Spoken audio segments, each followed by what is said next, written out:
Bike Safety Podcast with Vance and Bart. It's a trap, and there's no comfort fitting in a fake safety that no one believes in.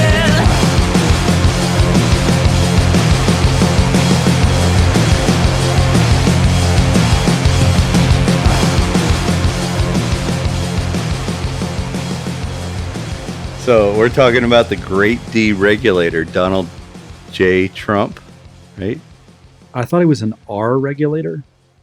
Or is he on a different team now? Because I know he was a D early days, but then he switched over to R to become president, right? Oh, right. Yeah. Good point. That's right. So D, R, whatever, D and R, all the regulators. So when Donald Trump came into office,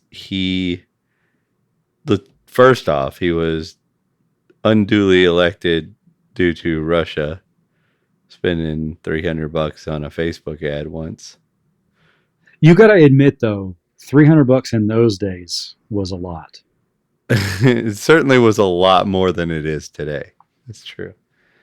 And he started to make waves right away in a very interesting way that I actually approved of. Was he started to sign away all these regulations that had just been forced upon the American people through executive orders or whatever, but not any laws. These were just regulations. So they could just be signed away.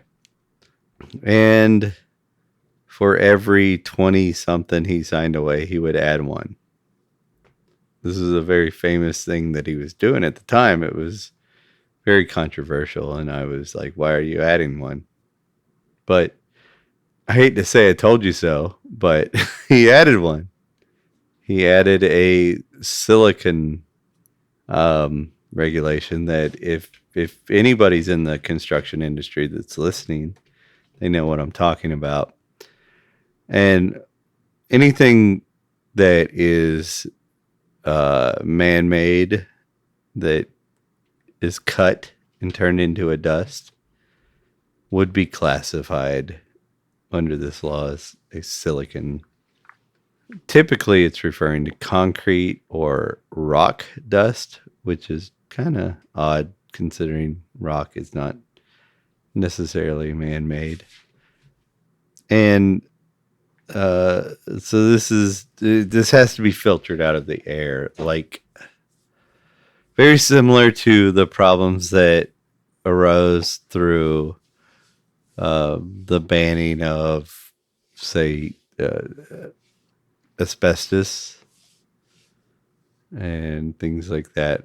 Very similar to that, except that silicon is in everything. The way it's defined, it's everywhere. And the way that they sold this was, so people would use these big gas-powered chop saws and cut concrete on job sites, and the dust would fly off the job site and just fly all around whatever and go into anybody's property. And they'd have to breathe that shit in, and it was awful.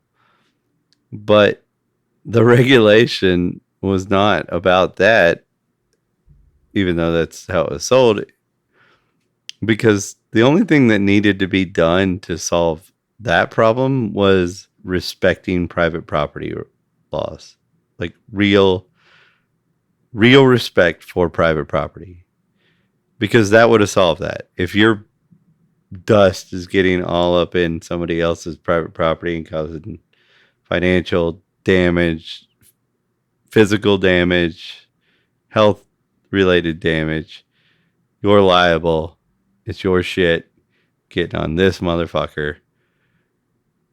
Now it's to be determined on how much it's your fault as it is to the wind, to the knowledge that humanity has upon what you're doing at the time.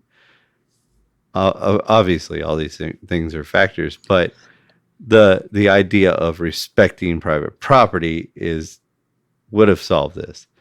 But what they did was they didn't do that. And why they didn't do that is not because they messed up or they got it wrong or the wording was wrong, because the goal was never that. So all you construction workers, name your power tools.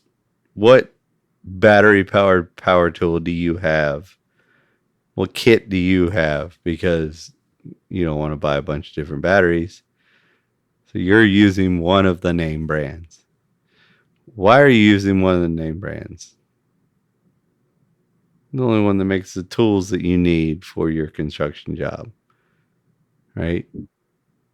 And these tools have what on them now? Anyone that's made to drill into concrete or anything like that, or saw into concrete. What do they have?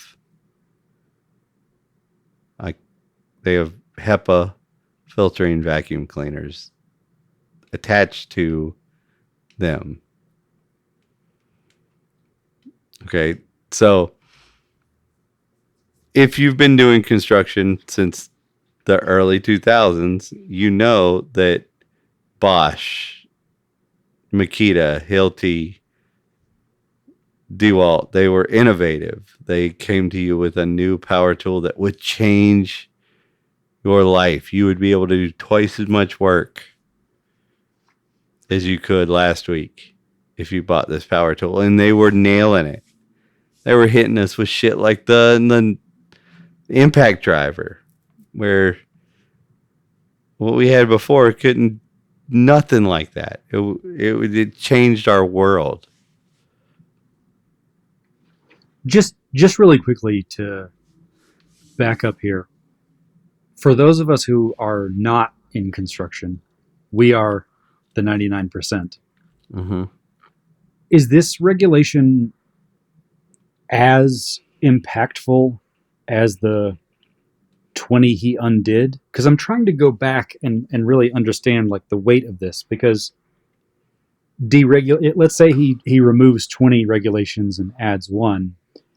You know, I think if all of those are equal, it's like a 20 steps forward and 1 step back. That's still sort of a net benefit. But I think the other piece that I am, and maybe this is because I'm nowhere near that industry, I tend to see folks in construction being very much a part of the like more conservative movement and less concerned with like green initiatives. And this very much sounds like a green, eco-friendly, eco-conscious type of regulation, which sounds pretty out of character for old DJT. So I'm not it sure forces you how not to square buy. that. It forces you back out of the Chinese equivalent market and back into the top American built, American power tool company, which is where they get you, because a lot of your old school construction workers, I only buy rigid. They're the best. It's very much like the truck. I drive a GMC, or I drive a Ford, Chevy, Whatever other brands have Calvin pissing on them, right? yeah, very much like that. But what happened was the Chinese market was doing somewhere near them, and the price difference was so much lower that even in construction, people were starting to buy the other guys. And they would mask it with, I got a set of DeWalts at the house, but all my shit gets stolen on the job site, so I'm buying this Chinese shit, It works pretty good. And then this regulation stopped all that, right?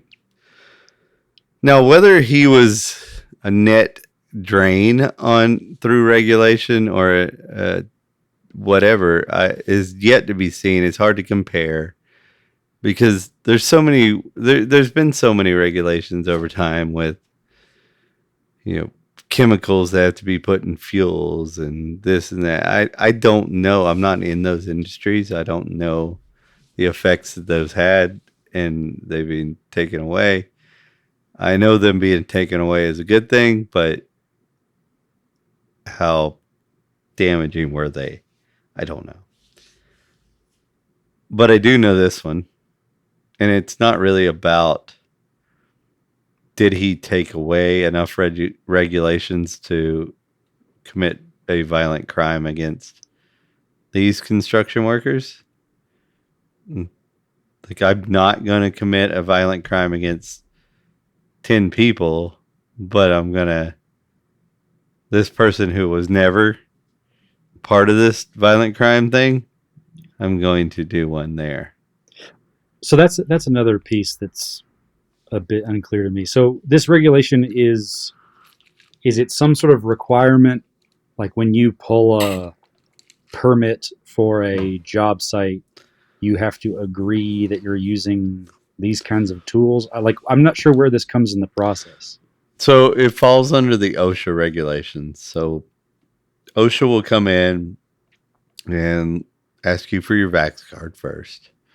And then they will say, oh, you're not wearing a hard hat, or you're using a ladder that was approved 17 days ago, but those ladders aren't approved anymore. So your whole company was supposed to buy all new ladders 17 days ago. So now you're fined because that guy, I mean, I'm surprised they're still alive on a ladder that hasn't been approved for 17 days. And then they'll look at all your drills and your ground faults on your power cords. And if you don't have the HEPA filter, they'll fine you. If you buy them a lawnmower, they'll fine you less. That's what it's all about. It's about the extortion, not the so-called saving the planet or saving your lung. Whatever it is. It's about the extortion of it all. For one, in an open air environment, a little ass 1/8-inch drill bit drilling into concrete isn't producing the kind of dust that, even if you're right in it, it's not something that's gonna, but it has to have it, right? Now, going back to your original premise of the private property rights, how are you actually supposed to police that, though? Same thing with the asbestos piece. Well, you don't. You don't have to. The person who owns the, if you have private property laws that actually protect private property, like the property is yours,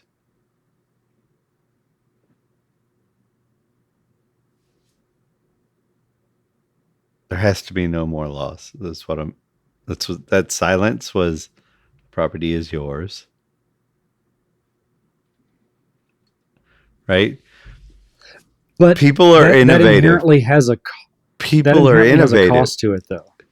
People are innovative. When it's yours, your incentive structure is different than when you expect other people to subsidize the protection of your property. But you used the asbestos thing as an example, and I think it's a good one. So yeah, if I'm an individual who has been affected by someone using asbestos in something because it wasn't regulated, and I've been affected by that, for me to police that for myself has some cost, right? Right. There is an insurance. There is an agreement. There is some sort of contract that has been drawn up between people, places, and customers in any free market situation. Anytime that there's not government in there telling bad companies they can get away with shit, people come up with a contract agreement or a whatever to stop bad things from happening. And typically, if it's a free market situation, the person making whatever they're making, let's say that out of asbestos, is not doing it under any malice. This is the approved way. This is what people want right now. That we don't know that it is going to hurt somebody. So at that point, it is a different situation than the later when people are hurt by it. But when you talk about mesothelioma and shit like that, the people who were hurt by asbestos weren't the people in their house who had insulation made of asbestos. The people hurt by asbestos were the people in the factories. The factory owners are protected by the regulations that they follow. I followed all the regulations that you put into place. I am not responsible for this person. Even though I knew breathing it in was bad, I followed all your regulations. But let's follow that all the way down. So with the factories, it's not that the only people affected by it were in the factories. It's that those were the most obvious and most apparent, right? And those things happen quickly. I think those are the open and shut cases. The ones that I'm more concerned with is, let's say we don't have these regulations and people are left to use asbestos however they want. Well, instead of putting regulations where you can't use asbestos anymore, you go, okay, well, no one's going to work for me if they know that it's an asbestos factory. So I need to equip my factory workers with safeguards of some kind, and they'll work for me now. Mm-hmm. But they would still ship that out and put that into the walls of my neighbor's house, who I don't have a contract with. I don't have a contract with my neighbor, let alone a contract with the person supplying my neighbor with insulation for their wall. Mm-hmm. So there's no contract that's actually been breached, but my health is degraded because of that. So, but it's not, because people today live in houses with walls made of asbestos. Completely fine under all the regulations. I think their health is not affected. Asbestos is not poisonous unless massively inhaled into the lungs. Massively. But we're talking about asbestos specifically here. There are a lot of materials that in trace amounts can build up and create that. So let's, all these things, lead, paint, whatever. Mm-hmm. There are some things that are more dangerous than others, but let's just call it radioactive for just an example. Right? I like the idea of lead, because lead is one of these things that's starting to be treated like asbestos, but isn't poisonous almost at all to an adult, but is extremely poisonous to a prepubescent person, because small amounts of it can affect a prepubescent person. Large amounts of it will not do shit to an adult. This is a good example of something that can affect somebody's life. They can kill a child. All right. But yet we can consciously, we know this now, right? So we're not putting it in paint because, for one, our competitors would be like, hey, we're not the child killing paint. And, now they're selling it for $1 more a can, and they're fucking killing us because they don't kill children with their paint. Meanwhile, we're like, hey, just don't spray it on your kid's face and you'll be fine. But we can't sell shit. Free market figured that out. But you're also looking at these things with hindsight. If So my you what? neighbor, Okay, so foresight. You want to talk about a company being responsible for something that was not known by anybody, right? no, no, no, I'm just Okay. saying not known by maybe even the person. So that's why I'm happy to go like a full radioactive here, so there isn't the Yeah. the easy cop. But lead paint is, if we say lead paint is very dangerous to children and not to adults, Well, just we didn't know just for that sake just of argument, in the 70s. We right? didn't know it at all. Yeah. Right. So if I live next to a house that has lead paint on the outside, and that house is negatively impacting my children and their health, I'm kind of going back to the same question: is my children aren't old enough to have a contract with anybody really, but I don't have a contract with my neighbor, let alone with whoever supplied my neighbor with lead paint, and my neighbor didn't know that they were getting something that would negatively impact my children, and the company might have, might not have, but what is my recourse to the negative impact on my child? Well, let me go full free market. Let's say there isn't one, which I can think of a few, right? But let's say you're right, there is none. But people have been eaten by bears. Are we going to kill all bears? No, but if bears were sentient and could understand property rights, we should have some Okay. justice. But if a person or a company or multiple people involved didn't know any of these things that they could affect a child, how Got it. how much responsibility do they have?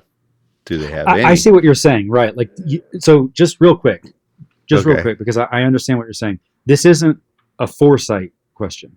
I'm saying if a company knowingly does this, like they know that this causes damage, they don't care to share that information. They Right. sell it to my neighbor. They put it on the wall. My neighbor may or may not know that. I don't know. Maybe that impacts this. Maybe it doesn't. But they know better.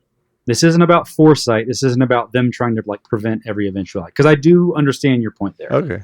This isn't about them like having to know everything that could ever happen with their business. Like that's not feasible either. But they knowingly put this into the market, Okay. knowing that it could create harm, and does.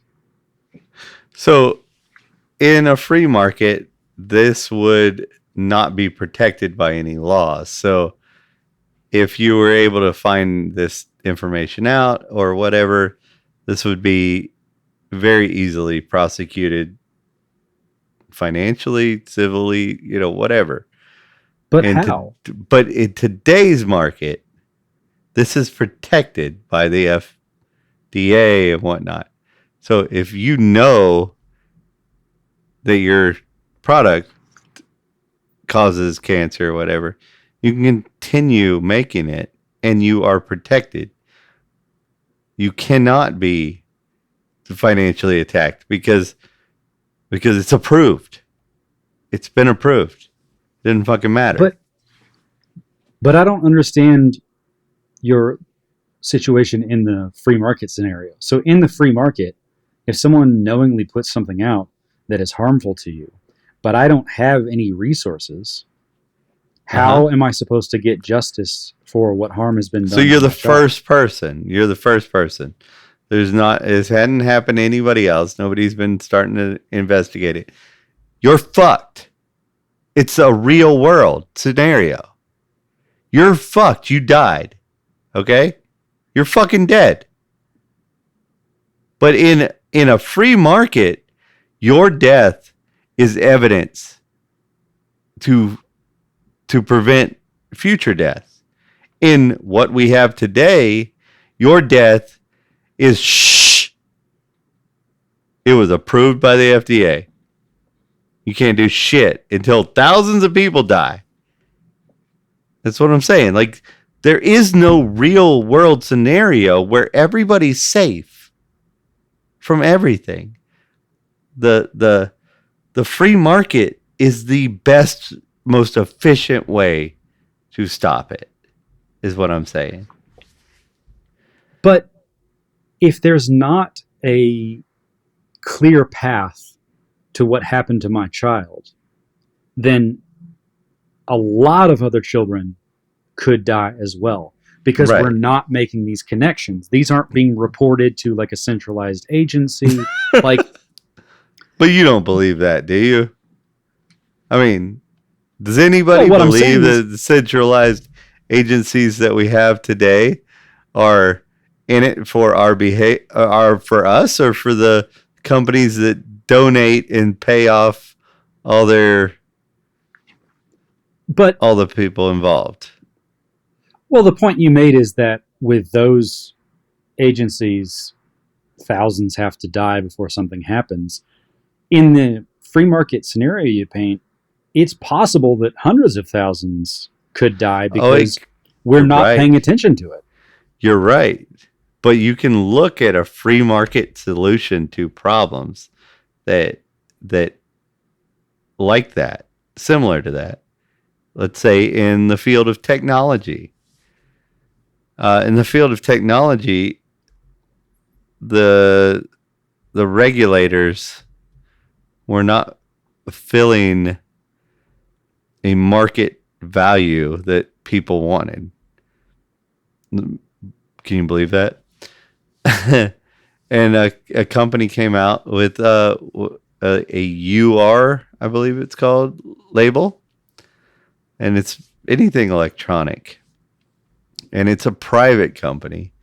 And not only is it a private company, but other products that want this label on them pay this company to test the shit out of their product and see if they're going to pass, because people want this. In electronics, in physical electronics, this label really means something. Not only because the customers respect it, because they don't fuck up their name by just putting it on whatever. And product designers and makers want it because people trust it.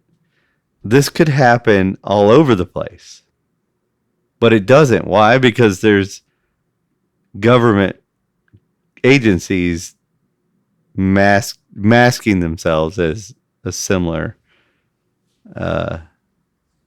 agency or whatever for other products like food and drug and what have you, what not. There's so many unthought of business ideas that could be out there to protect people, because we have to remember that without that fake safety that people have with government, that there would be a bigger market for this, for the safety of your children, there would be a lot more contracts written.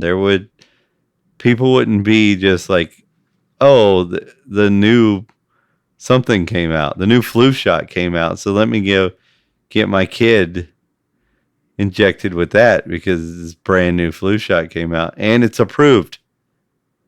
It would have to be approved by somebody who really cares about their name.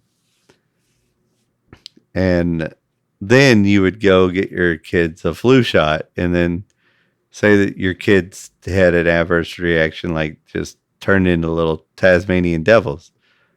Didn't kill them, didn't even make them sick, but they went fucking bonkers for at least 12 hours after the flu shot.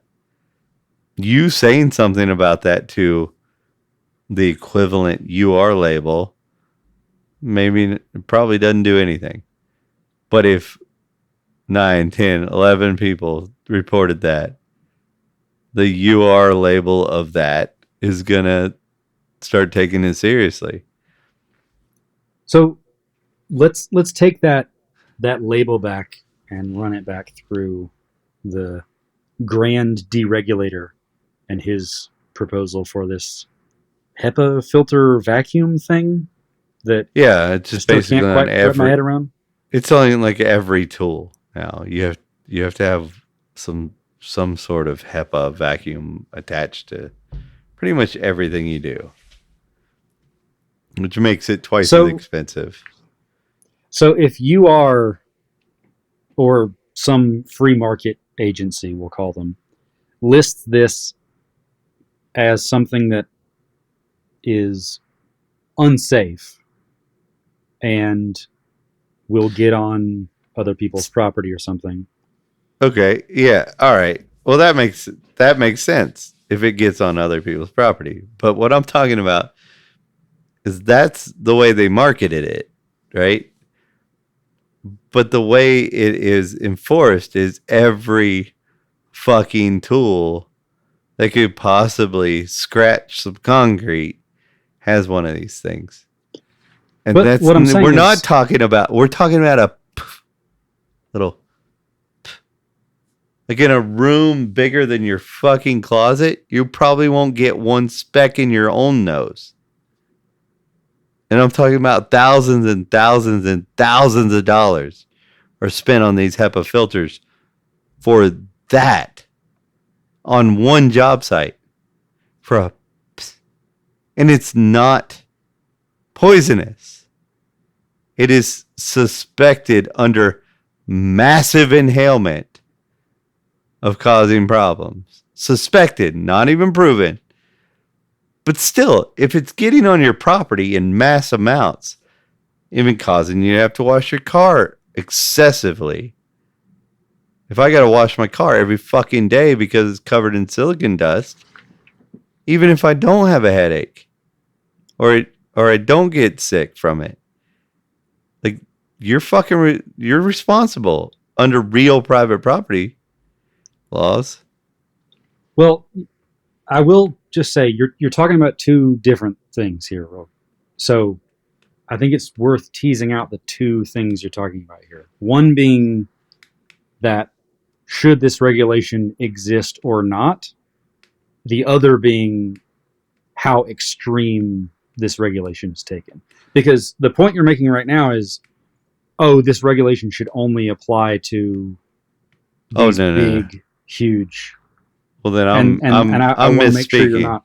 I'm misspeaking So because I don't think any government regulation should exist. I get that, and that's why I think it's important that you're clear, because the stuff that you're talking about with, oh, this tiny little thing is not the problem, the big ones are. I think that's irrelevant. Like, let's talk about the big ones. Let's talk about the big ones where it is a problem and it does get on people's property that force the regulation. But So, they don't force the regulation. The only thing that forced the regulation was the major power tool companies going, holy shit, China is moving in on our market. That's what forced the regulation. but the Like nobody regulation. nobody was bitching about tons of silicon dust getting into their house from the job site across the street. It happened every once in a while, and people would complain to the city or complain to the job sites, and job sites would start spraying their shit down with water and agree to pressure wash somebody's house or something. Happened all the time. I was always on job sites where they, oh shit, sorry about that, and we'll do better next time. Let me pay a company to pressure wash your house. And what, that shit happened all the fucking time. That shit happens with everything on every job site.